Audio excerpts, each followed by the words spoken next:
Hey, listen, when most people think of success or failure, they think of these big, giant things. But failure is not an overnight experience, and neither is success. Failure is the result of failure to make the calls, failure to follow through, failure to say, I love you, failure to give 100%. That creates ultimate failure in life, the feelings we want to avoid at almost all costs. And yet success is also one step at a time. It's successfully making the call. It's successfully getting yourself up and following through. It's successfully making sure you make that unique contact. It's successfully breaking through the limits that used to stop you. It's the culmination of all those little successes over a lifetime that eventually creates a life that we have total pride and joy in knowing is our own. And I'm here to tell you that anything you focus on a consistent basis, you put 100% of yourself into and you try and improve daily on, you will improve. You will get better. The problem is most of us in life do not control the power of our mental focus. In fact, most of us focus on things like, well, gosh, how come my life isn't working? How come this always happens to me? And if you focus on that enough, that's exactly what you'll experience in life. Whatever we focus on consistently, we tend to manifest in our lives. Don't you already believe that? My hallucination is you already do, or you wouldn't have picked up a tape program like this. The key is getting ourselves to live by these factors. Most people in life major in minor things. That is, they're focused on how to make a living instead of how to design their life. You may be wondering what drove me to want to really study success in this level of depth. In fact, a lot of people say to me, Tony, how did you become so successful? Well, I'm complimented by the statement, but my response usually is the same thing that drives all of us to succeed. One of two experiences, either inspiration or desperation. For me, it was more desperation. I grew up in an environment I did not like, and it started back as far as high school for me. I remember looking around and being dissatisfied. And by the way, if you're dissatisfied with some area of your life right now, instead of being frustrated, get excited. Because I got to tell you something, until you get dissatisfied, you won't do anything to really make your life at another level. Dissatisfaction is a gem. If you're totally satisfied, you're going to get comfortable, and then your life begins to deteriorate. But I found myself dissatisfied with my environment. I didn't like what I saw growing up. I saw my father working extremely hard as a salesman, 40 or 50 hours a week, and yet most of the time we were broke. And I didn't understand why. I remember what that did to him emotionally. And that drove enough pain inside of me that I thought to myself at that time, I don't want to ever have my family have to go through this, and I don't want to have to go through it myself ever again. I thought someday I'm going to master financial success so I can not only help myself, but the people around me. And that was a driving force for my success in that area. I remember going to high school, and I was not a real popular kid, but I really loved people, and I loved being around them, and I wanted everybody to like me. And a lot of people did, but I wasn't the most popular kid in school. But I thought someday I'm going to meet the most popular kid in school, and I'm going to find out what makes him so popular. He's probably one of the nicest, most warm and genuine people you could ever meet. I remember the day I met this kid. He treated me like I was dirt. Like, how dare I enter his space?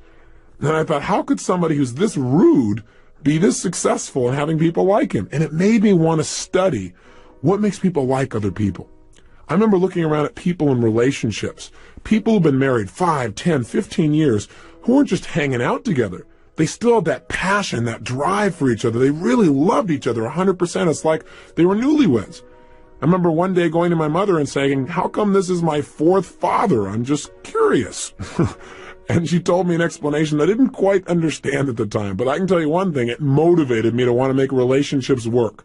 So out of all of these things, what happened for me in my mind is I said, look, I don't like the way my life is. I want to make it better. And so somewhere in my mind, I linked up that what I should do is study success. That if you want anything in life, you got to make it a study. If you want to be successful, you got to study it, not leave it to chance. If you want to be happy, you got to study happiness. If you want to be wealthy, you've got to study wealth. If you want to be healthy, you got to study health. You can't just hope that things will turn out okay. You can see what hoping does for most people. Most people don't have what they want, and they just keep hoping it'll change. The bottom line for me is I went out and started studying success like a madman. I believe that if you will immerse yourself and focus on anything, you're going to get good at it. And so I decided to get good at understanding how to make my life work. And I went out and read almost 700 books in the area of human development. Everything from your basic positive thinking to your more esoteric forms of change when I thought I was so sophisticated. The point is this. As I read all this material and I listened to tapes constantly, in my car, anytime I could, I tried to dump some good stuff into my mind. I went to seminar after seminar after seminar. Many of them were lousy, but my attitude was, hey, if I go to a seminar and all I get is one idea, it's worth my attending.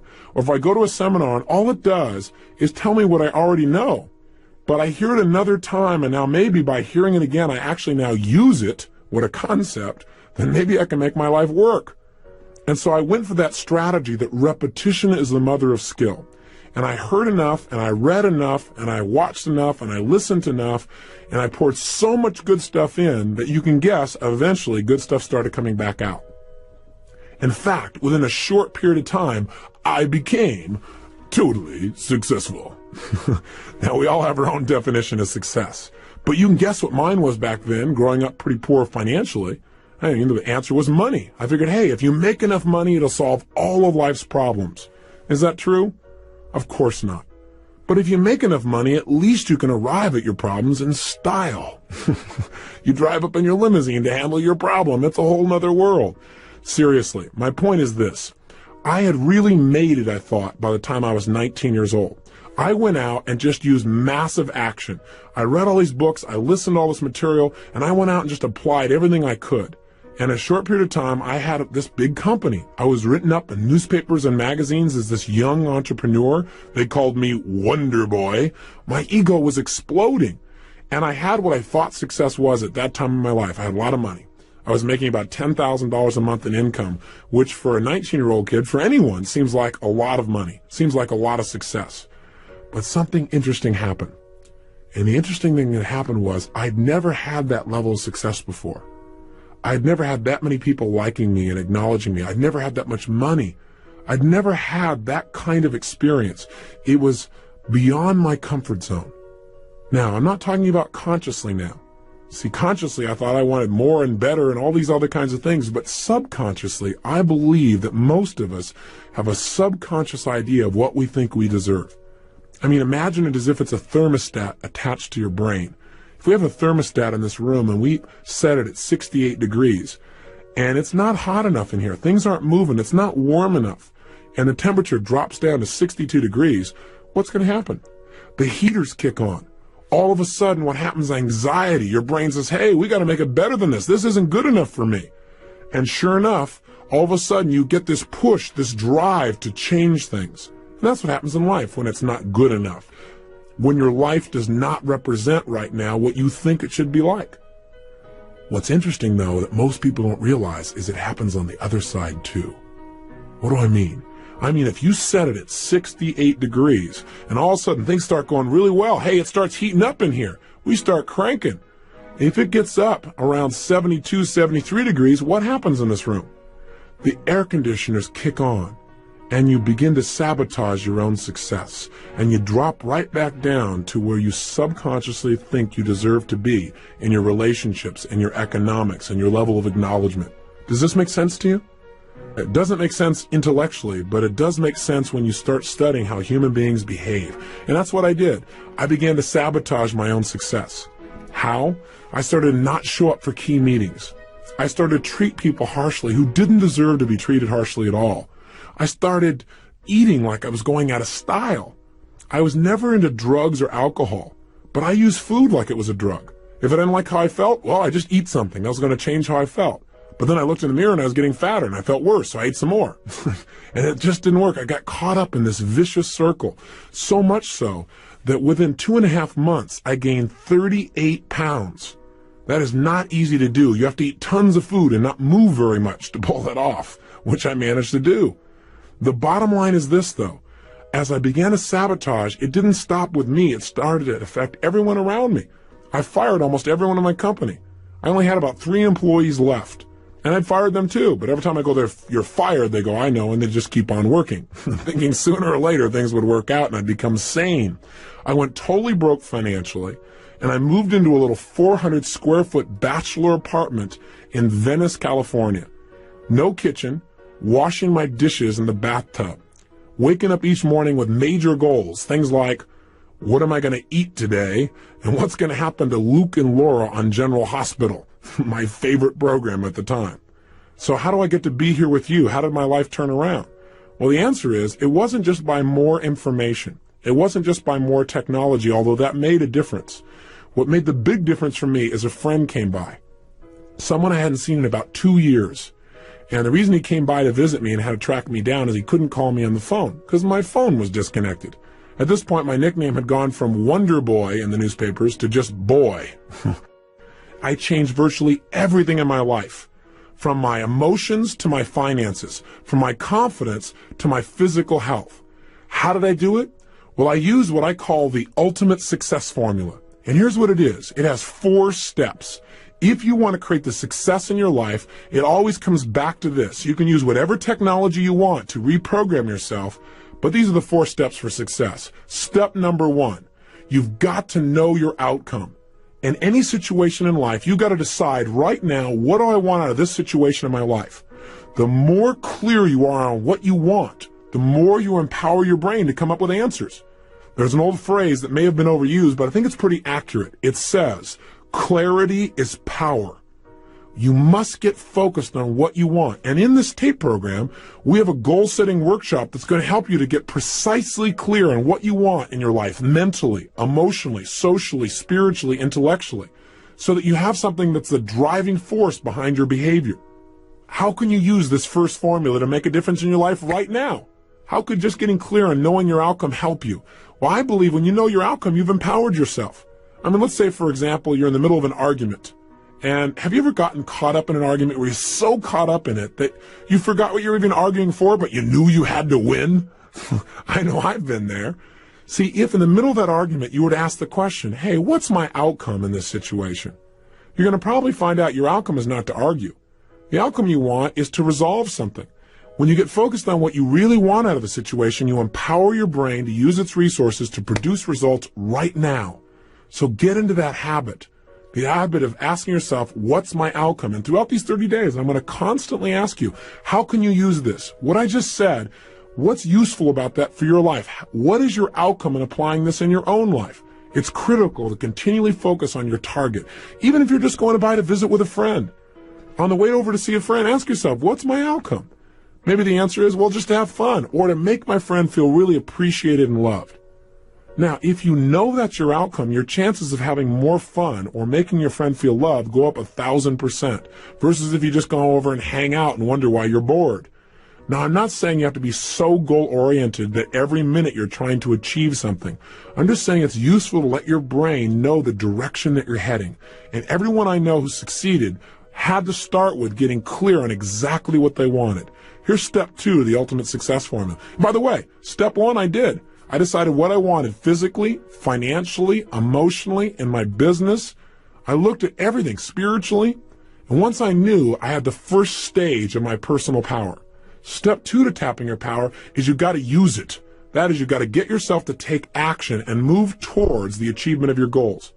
Now, what most people tell me is, but I don't know what to do. I don't know. What if I try and it doesn't work? All I can say to you is this. If you try and it doesn't work, you got an education. You're better off than where you were before because you now know what doesn't work. And you'll probably make a distinction or two that'll help you succeed even more. Most people in life have no idea what they want. But worse, a few people know what they want, but they don't do anything about it. They just sit around and hope or say, someday, honey, we'll do this. Someday is now. Someday is here. I remember hearing a phrase years ago that said, the road to someday leads to a town of nowhere. It's a place you don't want to end up in. So you got to get yourself to take action. How do you do that? You decide. I hear people all the time saying, well, gosh, how do I change my life? And my answer is decide to.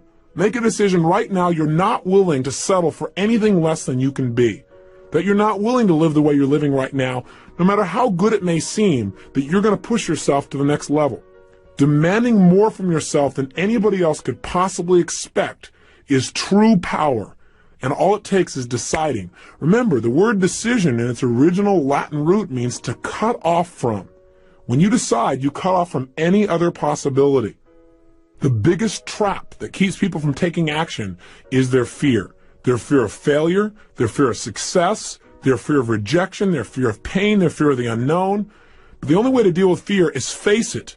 Look it eye to eye and take action in spite of it. I'm sure you probably have heard of some of the seminars I do in which we teach people how to break through their fears and take action. And at the end of the seminar, they get a chance to use what they've learned to overcome a major fear and literally walk through fire between 800 and 2,000 degrees Fahrenheit.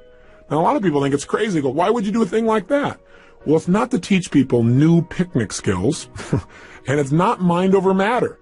Right now, you could walk through fire. I'm not encouraging you to. Make sure you hear me. But you could. It's absolutely possible. You don't need me to do it. You could also be up at 6 o'clock a.m. with total passion for living. You could also have the person of your dreams be in your life right now. You could also be earning what you're worth. You could also have more influence on your children than virtually anyone else. But few people do. It's not what we can do in life that makes the difference. It's what we will do. And we don't follow through because we don't know what we want oftentimes. And when we know, we're afraid to take action. Listen, fear can serve us. Fear isn't all bad.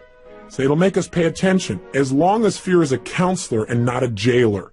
Make sure that you listen to your fear, make some more distinctions, and then get yourself to take action in spite of it. And I got to tell you, breaking through fear is like anything else. It's like a muscle. In the beginning, if you try and lift a heavy weight, boy, you might say, gosh, I can't do this. But if you start small and you build every single day for like 30 days, for example, then what's going to happen is every day you get a little stronger, and pretty soon it becomes effortless to do what used to feel like it was impossible. It's time for you to develop the muscle of making decisions quickly and easily and following through on them. Here's the third key element to the ultimate success formula. Once you know what you want and you get yourself to take action, do your actions always work? Of course not. Most people in life fail much more often than they succeed. In fact, the most successful people are the most successful people because they failed more than anybody else. I mean, think about it. Think about it in baseball. In baseball, a Hall of Famer, someone who's the best in the world at what they do in the area of baseball, they fail 7 times out of 10. How'd you like to have a life like that? The bottom line is to get in the Hall of Fame, they only succeed about 30% of the time. They failed more than 70% of the time. And you know what? That's how life is too. Hey, listen, in doing this taping with you and talking to you personally, I may not sound elegant all the time because I don't care. What I want to do is get across to you. I want you to get the message in your gut. That's what matters to me. If I say something that doesn't work, I'll just move on to something else. And I ask you to try the same thing in life. Most people in life, out of their fear of failure, don't try anything at all. That's ultimate failure. You got to get yourself to take action. You got to get yourself to follow through. And you got to be willing to notice whether it's working or not. That's step 3. Notice what you're getting from your actions. In other words, you know what you want. You got yourself to take action. Now notice, is it working? Am I getting closer to my goal or further away? Don't kid yourself or just keep taking action because after all, you work so hard to do it this way, I might as well keep on doing it. So you don't want to get locked into tunnel vision. Remember, flexibility is power. What you've got to do, though, is know what you're getting. I mean, a standard example is, have you ever had somebody come up and talk to you? And they're going on and on and on. And you're trying to be very polite, and they mistake you're being polite. There's a way to speed up this formula. And that way is this. Instead of just knowing what you want and taking random actions, you can use what I call role modeling to accelerate the pace of your success. What I did is I said, okay, what do I want? I'm 38 pounds overweight. I want to lose this weight. I want to be 38 pounds lighter, and I want to have more energy. I want to feel more vibrant in my life. You can tell by my energy level that I'm a real low energy person now compared to how I was then. Seriously, I decided what I wanted. And then what I did is I said, okay, I got to take action, but what action should I take? I didn't know. I tried dieting a zillion times. And you know what? It would work. I would lose weight, and then I'd gain it right back again. And I'd lose weight and gain it back again. So what I decided to do is instead of just taking some actions and sooner or later figuring it out, I decided to use a role model. I said, let me find someone who's already getting the results that I want. And let me find out what that person is doing and do the same things. That is, I believe that success leaves clues. That if people succeed, it's because they're doing certain things over and over and over again. And if we do the same kinds of things, if we plant the same kinds of seeds, we're going to reap the same kinds of rewards, regardless of our age or our background or our religion or our color or our gender. None of that matters. What matters is the law works for everyone. And if you apply it, it'll work, but you got to know what to do. And so this program is the result of me going out and modeling people that are successful. That is, instead of reinventing the wheel and having you and I keep doing trial and error and everything, I said, hey, let me find somebody who's already getting the results, find out what they do the same things, get the same results, speed up time. You got to remember, knowledge is not power. Knowledge is potential power. I mean, don't you know someone who knows what they should do with their life, knows they should change their life, knows how they can change their life, and they still don't do it? Do you know somebody like that maybe intimately? Like maybe you, for example, at times? Then the bottom line is knowledge is not enough. We got to get ourselves to follow through. So what did I do? I found somebody who had been overweight like me, had become thin and stayed thin for years. I found out what this person did, and I did the same things. I'm going to teach you in this program what to do that. It wasn't just dieting. That's not enough. As a result of following through and taking the same actions, I lost 30 pounds in 30 days. I lost all 38 pounds in about 7 weeks, and I haven't gone back. And the reason is, I didn't just change my diet. I learned to mentally condition myself to feel differently about certain foods I was addicted to, so I no longer had a desire for them, the things that used to push me over the edge. I did the same thing in the area of relationships. I found a man who had the woman of my dreams, and I talked to him and said, hey, how did you attract this woman? And I talked to her and said, why do you like this guy? Why are you in a relationship with him? And I began to find out certain things he did that made that relationship work. And I started applying some of the same things. And I did the same thing financially. I went from a place where I had no confidence in myself emotionally, feeling depressed, to a place of total strength, and financially, a measurable change to say the least. I was broke, living in my 400 square foot bachelor apartment. What happened? In less than 12 months, I moved to my 1,200 square foot apartment, major progress at the time, 3 times bigger. To about 4 months later, I moved to a 10,000 square foot castle, literally a castle built in 1925 with a big 3-story turret overlooking the crashing waves of Del Mar, California. And I don't tell you this to impress you. I tell it to impress upon you how quickly you can make changes in your life if you learn to master this incredible computer between your ears called your brain. That's what we're going to study. We're going to study neurosciences, the sciences of success conditioning. That's what this whole program's about, and we're going to do it a little piece at a time so it's simple. If you'll do that, the culmination of the 30 days, you will find that you've gone on a mental diet that'll change your life forever. If success is really this simple, if you could go from being where I was years ago, broke in every sense of the word, emotionally broke, physically broke, socially broke, and financially broke, to wealthy in all those areas, meeting my dreams, becoming a millionaire in less than 12 months, if that's really possible, if it's really as simple as using your personal power and being flexible in your approach and modeling the most successful people, if it's really that simple, how come everybody doesn't do this? That's a good question. A lot of things in life are really simple, but people don't apply them because they get caught up in day-to-day stuff like, well, I gotta pay my bills. They get caught up in making that living instead of designing the life. And they come to the end of their life and find out they lived only 1/10 of it. Not because they weren't intelligent, simply because they didn't get clear about what they wanted. They didn't get themselves to consistently take action and develop that decision-making, massive action muscle in their emotional body. They didn't vary their behaviors, and now they're stuck. It's not a place I think you want to be. Otherwise, you wouldn't have invested in this program, and you wouldn't be taking the time to listen now. So what I'm asking you to do is break through those fears that stop you. And the biggest one that comes up again and again, we've already mentioned it, is failure. I want you to know that failure can be your best friend. Think about it. The greatest successes in the world are people who often had so much pain from a failure that it drove them to much greater success. Did you know those little 3M stickers, for example? Those ones that you see that you can put, or I think they're called Post-it notes. You can write on them and put them on something and take it right off instantly. Do you know that was a result of a massive failure by the chemist? He was working at the time to create an adhesive that would last forever, something that you could never pry things apart with, and as a result, he came up with a stuff that didn't work at all. But he was smart enough to say, hey, what could I use this for? How could I use this supposed failure? And he turned it into a multi-million-dollar business. Lee Iacocca, most people would agree, is one of the more successful role models in our country. Now, I got a question for you. How come he's so successful? Because he's a wonder kid?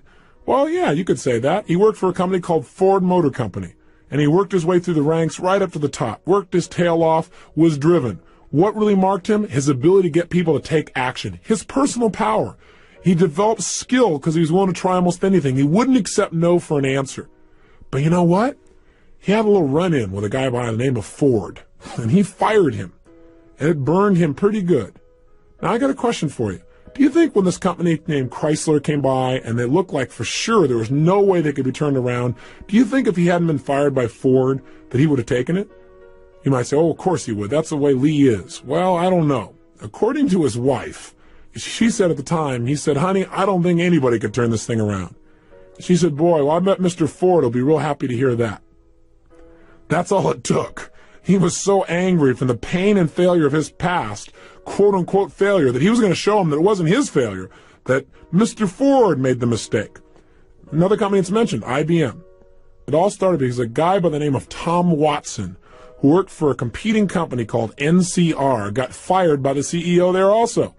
He got so mad, he said, I'm going to develop a company that will dwarf yours someday. See, welcome frustration. I got to tell you something. When I get frustrated, I've learned to get excited. I've learned to literally condition myself so that frustration creates excitement. You know why? Because when I'm frustrated, I know I'm about to have a breakthrough. It means my brain is searching. If I get confused about something, instead of going, I'll never learn this, my response to that is, hey, I'm about to learn something. Because my brain is searching for a new answer. And if it keeps searching, it's going to come up with one.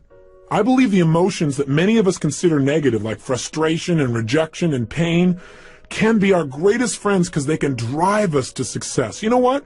I think one of the things that happens for a lot of people when they get successful is they get superstitious. It's like they work so hard for the success and they now finally have it. So all of a sudden they don't change. They don't vary their behavior. They kind of like want to stay the way things are. They get incredibly conservative and they miss out on the juice of life. Stay out of the trap. Listen, when people succeed, they tend to party. When they fail, they tend to ponder. Now, the pondering, many times we create our greatest successes in life. Just remember, it's impossible to fail. If you try something and it doesn't work, just try something else and learn something from what you just did. As long as you learn something, you've succeeded. Something else I want to remind you of as well, and that is sometimes people say, well, gosh, I'm going to do these exercises. I know I'm going to be better physically and emotionally and psychologically, and I'll feel more confident, but I want to work on my career. I want to take my business next level. I want a business program. I want to tell you what, personal power is one of the most powerful business programs because it deals with the source of all your business, which is you. When you're in better shape, suddenly you negotiate more effectively. When you're in better shape, your creativity flows. When you're in better shape, you're a better manager of people. That's why if you saw the infomercial, which is how I assume you got to this program, then you saw people like, for example, Bill Farley of Farley Industries endorsing this program, saying it was one of the best business programs they ever went through. Well, that's because Bill became a billionaire before the age of 40, all by using these personal power type of techniques. So I want you to know this is very business-oriented. Or a Bill Nicholson. You know, he's a turnaround expert for major corporations. You know, in the early 80s, he took on a major corporation that was losing $1 million a day and turned it around so that within 4 years, it was doing more than $4 billion in revenue and the highest net returns of the history of the company. So I want you to know that these people endorse this because it works. So if you're a little bit skeptical, I understand that. But understand, changing yourself is the first place to changing your career and changing your business. Right now, as this tape ends, I want you to do your first assignment. Really simple. Remember I told you, the way to build a muscle so that you're really strong is start small and build. So we're going to start with something really simple. I want you to think of 2 actions you've been putting off. 2 things that you should do. 2 things that you need to do, but you keep putting it off. Maybe it's a phone call or 2. Maybe it's somebody you've had some poor communication with and you need to clean it up, but you're not doing it. Maybe it's just going in the house and cleaning it up right now. Maybe it's some kind of report you need to do. I don't know what it is, but right now I want you to think of what are 2 actions you've been putting off that if you were to take them now, it would increase the quality of your life. Either simply would just increase the quality of your self-esteem because you feel good because you actually followed through, or maybe even more powerfully, what are 2 decisions or 2 actions you could take right now that would immediately change the quality of your life? Maybe it's to stop smoking. Maybe it's to eliminate certain kinds of food. But if you were going to do something right now that was going to change your life, what are those 2 actions? And what I want you to do is decide. Remember, to decide means to cut off any other possibility, to resolve once and for all, this is it. There's tremendous power in that. Start with something small if you want, and then build. But right now, write down 2 decisions you've made, and then take action on them immediately. I mean, right now. I mean, even before I finish talking here, stop the tape, pick up the phone, and make that call you've been waiting for. Do not put it off another minute. I don't care what it takes. There's power in momentum. I'm a big believer that once you set a goal, once you make a decision, you should immediately, in that moment, do something to start making progress towards it. That way you can't cop out later on or get caught up or lose your momentum. So please do it now. And I know not all things can be done right now, so maybe it's something you have to do tomorrow morning. But whatever you're going to do, make the decision and then commit to follow through and then check in tomorrow. Because this is the first step to grabbing your personal power. And remember, there's no way to fail. You might say, well, gosh, what if I do this and it doesn't work? What if I try this and it doesn't happen? Hey, what if I screw up? Then screw up big. Go for it. Do a big screw up. Because then you'll learn something. Hey, remember, success in life is the result of good judgment. Good judgment is usually the result of experience. Experience is usually the result of bad judgment. So if you got some bad judgment and it doesn't work out, you'll learn something and it'll make you more successful in the future. Just go for it. Don't be afraid. Make it happen. And you may say, well, that's such a little thing to do. I'll do it later. If it's little, then do it now. Don't put it off, okay? I'm on your side. Hey, what I'm trying to be here for you is a good coach. You know, I don't care how successful you are. We all need a coach.